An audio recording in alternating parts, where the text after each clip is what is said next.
Morning. लगता है मेरी तरह तुम भी रात भर सोए नहीं, जागते रहे। एक अजीब सी बेचैनी है, परेशानी है। मालूम नहीं है क्या होने जा रहा है, इसीलिए नींद नहीं आ रही।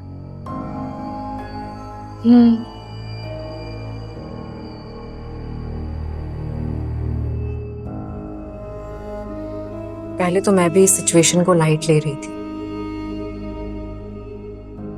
लेकिन जब से अम्मी जान की कैफियत देखी है, दिल डर सा गया है मेरा भी। अम्मी जान अव्वल तो फैसला बहुत देर से करती हैं, लेकिन जब एक बार कर लेती हैं बिल्कुल अटल रहती हैं।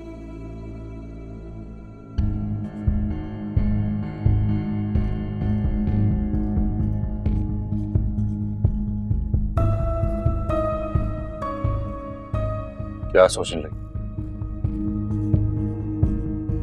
कुछ नहीं, बस सोच रही हूँ कि भाभी के हक में जो भी हो वो बेहतर हो। बहुत सीधी सादी और भोली सी है वो।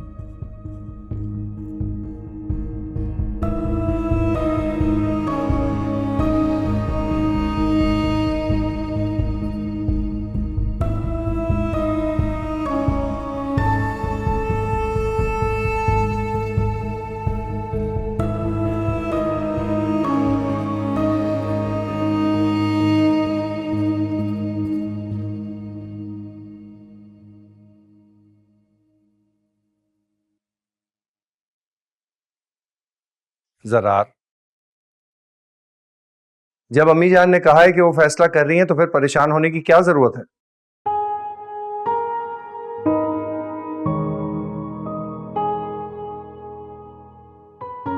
भैया अजीब सी कैफियत हो गई।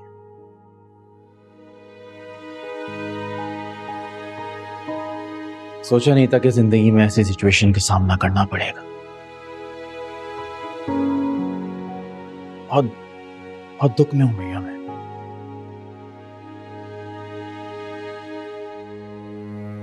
परेशानी की हद तक तो ठीक है,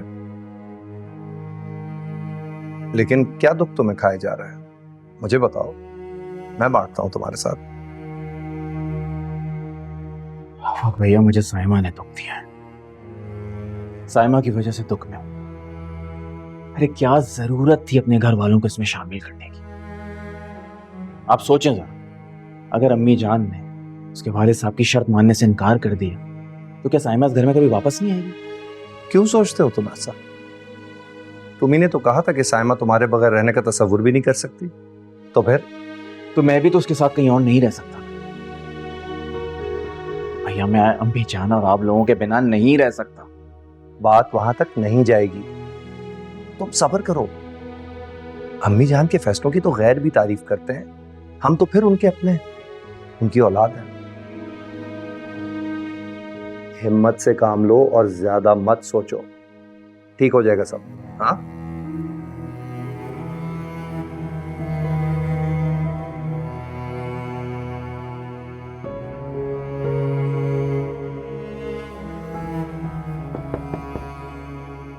आ जाओ।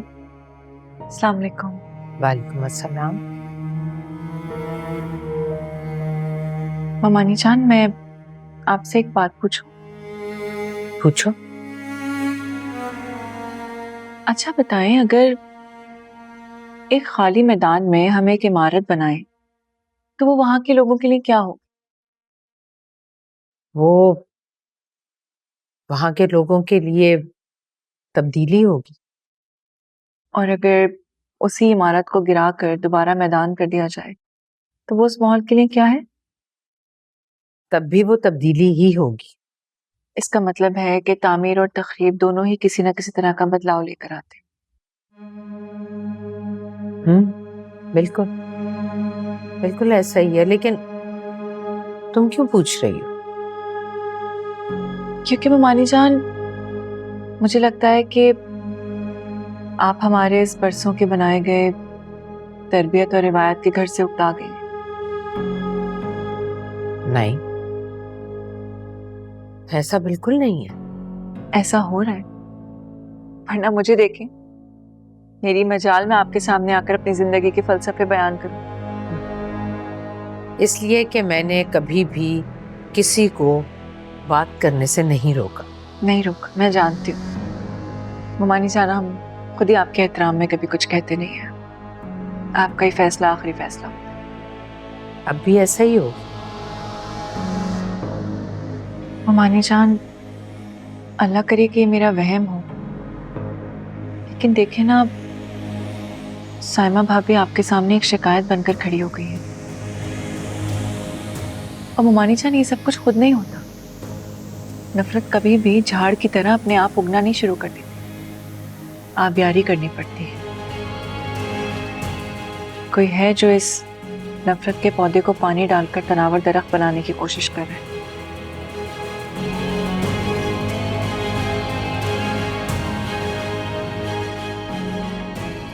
गुस्ताखी की माफी चाहती हूँ मुमानी जान,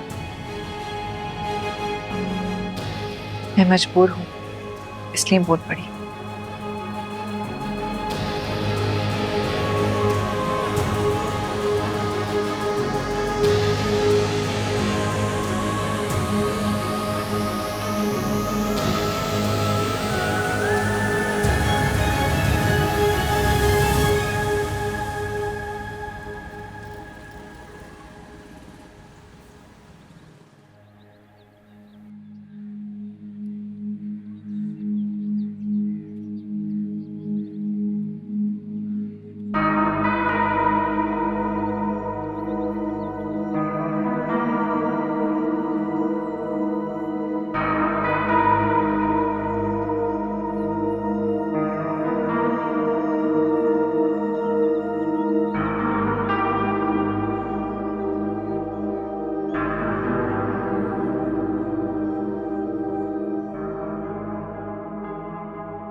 क्या हुआ बेटा, तुम इस वक्त घर पर?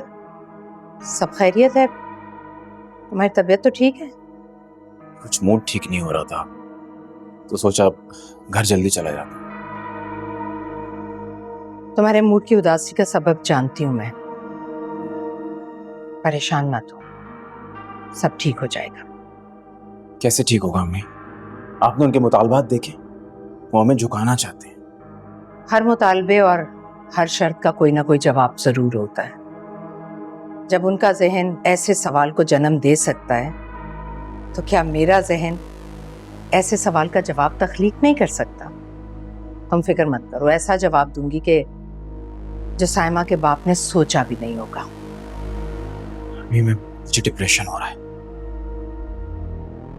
तुम्हारी माँ निकालेगी तुम्हें इस डिप्रेशन से।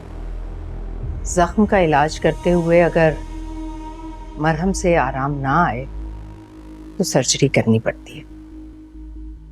जो चोट हमारे एहसास को जख्मी कर दे, उससे छुटकारा लेना ही पड़ता है।